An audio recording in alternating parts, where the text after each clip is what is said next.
سکتے ہیں ان سے؟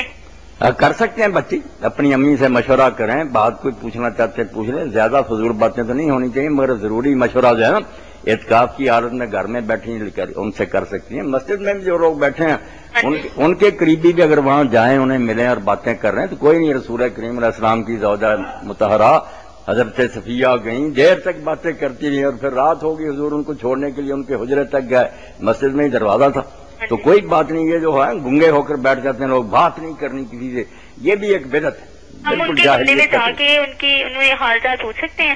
ہاں پوچھ سکتے ہیں، کوئی بات نہیں۔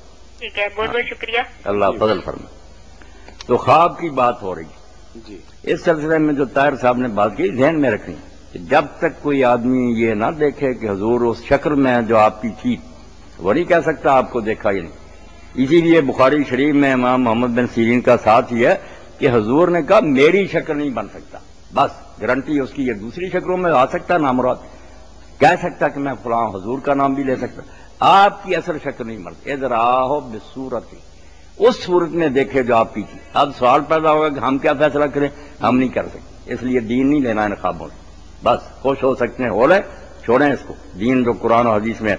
حضرت عبداللہ ابن عباس رضی اللہ عنہ بیٹھے تھے، ایک شخص نے کہا میں نے حضور کی زیارت کی، فرمایا کیسا اولیاء تھا؟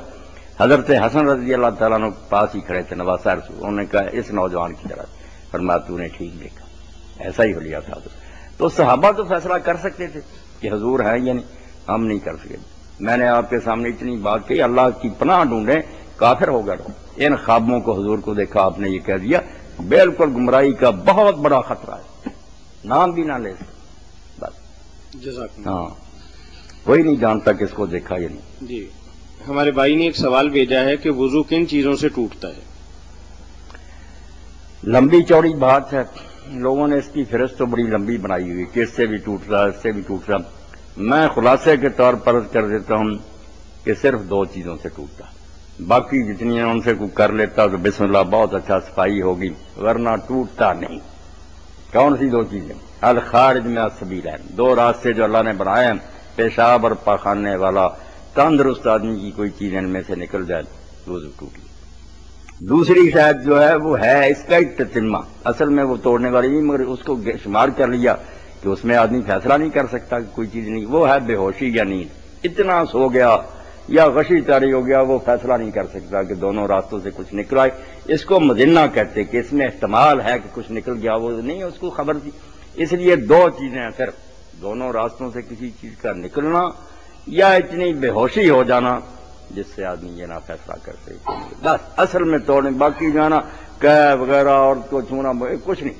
یہ وہ شاہ ولی اللہ رحمۃ اللہ کی بات ٹھیک ہے، من فعل قضاء، ان کے بعد وضو کر لیا تو اچھا ہے، ومن لم یفعل فلا حرج، نہیں کرتا تو حرج کوئی نہیں، وضو ٹھیک، جا کر کہہ کو دعائے، خون بھی جو نکلا دھو لے، وضو برقرار۔ جی جزاکم اللہ جی۔ ایک بھائی نے ہمیں سوال بھیجا ہے کہ اگر کوئی آدمی عام استعمال کے برتن میں بوقت ضرورت پیشاب کر لے تو اس حالت کے اندر کیا اس کا یہ عمل خلاف سنت تو نہیں، اور پھر اس برتن کو کس طریقے سے پاک کیا جائے گا؟ ہاں اگر اسی وقت وہی برتن میسر تھا، بستر کے پاس تھا، آپ نے اس میں پیشاب کر لیا، کوئی بات نہیں، ضرورت کے تحت ہو جاتی ہیں ایسی برتن، وہ برتن ہمیشہ کے لیے ناپاک نہیں ہو گیا کہ استعمال نہ ہو سکے۔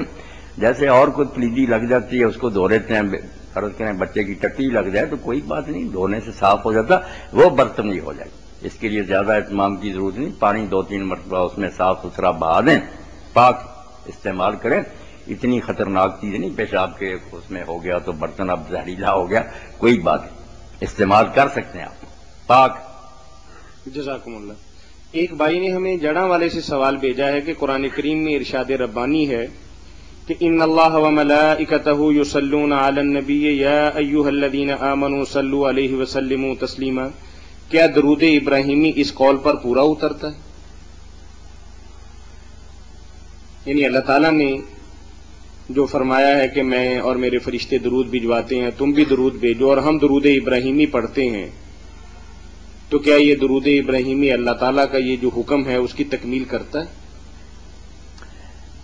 اس سوال کے پیچھے یہ ذہن کام کر رہا ہے کہ یہ درود شریف جو ہم پڑھتے ہیں نا یہ من گھڑت ہے، یہ کہیں نہیں دین میں آیا، نہ پڑھنا چاہیے، سائل کے ذہن میں یہ بات ہے، کیونکہ یہ جو ہے نا پرویزی گروہ اسلام والے وہ کہتے ہیں آپ لوگ آیت کے ساتھ مذاق کرتے ہیں. اللہ کہتا میں اور میرے فرشتے رسول اللہ پر درود بھیجتے ہیں اور اے ایمان والو تم بھی درود بھیجو. آپ پھر لوٹا دیتے ہیں اللہ صلی اللہ اے اللہ تو بھیج. اللہ تو کہتا میں بھیج رہا ہوں, میرے فرشتے تم بھیجو. کرنا تو کوئی ایسا چاہیے تھا کہ ہمارا ہوتا, ہم نے تو کہہ دیا اے اللہ تو بھیج, تو اللہ کی طرف ہی واپس کر دیا کہ تو بھیجتا. یہ وہ مذاق اڑاتے ہیں, اس کا ہے نادان. درود ابراہیمی سنت سے ثابت ہے, رسول کریم علیہ السلام نے تعلیم دی کہ تم پڑھو. جب لوگوں نے پوچھا کہ ہم کیسے آپ پر صلوات بھیجیں تو آپ نے یہی تعلیم دی. ٹھیک ہے ثابت. ان کی بات کا جواب یہ کہ لفظ ایک ہی ہوتا مگر اس کے مفہوم بدلتے رہتے. اللہ کا صلوات پڑھنا سن لیں, کوئی لوگ کہتے ہیں وہ کون سی تصدیق کرنا, وہ کوئی لفظ نہیں پڑھتا. یہ تو ہم پڑھیں درود پڑھتا, ترجمہ کرتے مصیبت میں پھنستا ہے. پڑھنا کیا اس نے, پڑھتا نہیں. اللہ درود کرتا ہے. درود کرنا کیا, رحمت کرنا. اللہ کا درود کرنا, یہ ترجمہ پڑھنے کا چھوڑے, کرنا بھی میں کر رہا ہوں اردو کی مجبوری. ورنہ صلوات جب اللہ کرتا نا اس کا مفہوم ہوتا وہ رحمتیں نازل کرتا. رحمتیں تو اس کے ہاتھ میں, اس کے خزانے. وہ صلوات جو پڑھتا نہیں, نہ کوئی عبادت, رحمتیں نازل کرتا. سچ مچ فرشتے اور ہم جو ہمارے ہاتھ میں کچھ نہیں, نہ ہم رحمت کر سکتے ہیں نہ ہمارے بس میں کچھ. ہمارا صلوات کرنا ایسے ہی ہے کہ ہم اللہ سے درخواست کرتے ہیں. فرشتے بھی اللہ سے کرتے ہیں اے اللہ اپنے حبیب پر رحمت نازل کر. ہم بھی بے بس کہتے ہیں کہ ہم اللہ تجھ سے ہی دعا کر سکتے ہیں, ہمارے پلے تو کچھ بھی نہیں. ہم پر جو حضور نے احسان فرمایا, ہمیں دین دیا, اس کا احسانہ تو دے. بندوں کی طرف سے صلوات جو ہے عربی زبان میں یہ دعا کے معنی میں, ہم دعا کریں گے اللہ سے, اسے ہی کہیں گے کہ تو کر. ہمارے ہاتھ میں کیا کریں. اللہ کا رحمت کرنا وہ دعا کرنا نہیں, نہ کچھ پڑھنا, وہ سچ مچ رحمت کرنا. اللہ پڑھیں گے اللہ صلوات کرتا, مانا کریں گے اللہ رحمت بھیجتا ہے. ہم اور فرشتے اور ساری مخلوق جب صلوات کریں گے اس کا مانا ہوگا ہم اللہ سے درخواست کرتے ہیں کہ اللہ ہماری بھی خواہش ہے اور ہم بھی تمنا رکھتے ہیں کہ اور زیادہ رحمت سے کر. اور اللہ کی رحمت کے خزانے محدود تو نہیں نا, وہ ختم تو نہیں ہو جاتے. ہاں, تو درود ابراہیمی اس لیے بالکل صحیح ہے, سنت کے مطابق ہے, حضور نے خود سکھایا. درمیان میں ایک بات آتی ہے کہ اللہ تعالیٰ نے تو سبھی انبیاء کرام پر مہربانی فرمائی, تو بطور خاص ابراہیم علیہ الصلوۃ والسلام کا ذکر لانا. ایک بات یہ بھی طاہر صاحب نے کہی, سن لیں. حضور پاک صلی اللہ علیہ وسلم نے جس طرح اپنے اوپر درود بھیجنے کا کہا ہے نا, ایسے ہی کہا ہے کہ مجھ سے پہلے جو نبی اور رسول گزرے ان کا بھی جب نام آئے ان پر درود بھیجیں. یہ ہم ظالم ہیں نا, مسلمان بنے ہیں, نیشنلزم میں ابتا. ہمارا نبی کون, آدم سے لے کر سارے ہمارے نبی. وہ کافر ہے کتا جو کہتا ہے وہ ہمارے نبی نہیں. ظالم کافر ہونا. لا نفرق بین احد من رسل, پہلی کلاس سے لے کر ایم اے تک جو استاد ہوں ہمارے استاد. یہ نہ کہیں کبھی ہمارے نبی, سب ہمارے نبی. حضور نے کہا جو مجھ سے پہلے گزرے ہیں ان پر بھی اسی طرح صلوات بھیجو جس طرح مجھ پر بھیجتے ہو, کیونکہ اللہ نے ان کو بھی اسی طرح نبی بنایا تھا. یہ مسلمانوں کے یہ مذہبی تعصب چھوڑنا چاہیے نسلی, کہ ہمارے نبی اور وہ نہیں. سب کا نام آئے صلی اللہ علیہ وسلم یا علیہ الصلوۃ والسلام. یہ مختصر سے مختصر ہے, کسی نبی کا نام ویسے نہ لیں. موسیٰ علیہ السلام, اور صحیح حدیثوں میں صلی اللہ علیہ وسلم ہے. آپ مسلم شریف میں دیکھیں معراج کی رات جب ذکر آتا سب کے ساتھ ہارون صلی اللہ علیہ وسلم, موسیٰ صلی اللہ علیہ وسلم. تو یہ عادت ڈالنی چاہیے, ان کی قدر نہیں گھٹانی چاہیے. وہ اسی طرح اللہ کے رسول ہیں جیسے حضور پاک ہیں. شان اللہ نے جس کو دیے ٹھیک ہے, کسی کو کم دے, مگر وہ سب احترام کے لائق. ان کی بے ادبی نہیں کرنی, سب پر درود بھیجنا.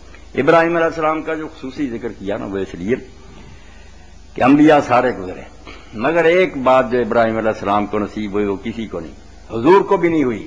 اسی لیے دعا کرتے ہیں کہ جو ابراہیم کو عطا کیا, ابراہیم علیہ السلام کو پوری کائنات میں قبولیت عامہ حاصل ہوئی. سب امتوں نے اس کا احترام کیا اور نبیوں کا نہیں کیا. یہ بات میں بتاتا ہوں. جی السلام علیکم. جی السلام علیکم. وعلیکم السلام. جی سر جی میں ایک چھوٹی پوچھنا سا کہ اگر اعتکاف سے بیٹھے ہوں مسجد کے اندر, جی جی, جڑا اگر بالفرض اس مسجد میں تسبیح پڑھانی ہوگی تے عورتوں واسطے, جی جی, کہ اس مسجد کے مدرسے جا سکتے ہیں اعتکاف والے؟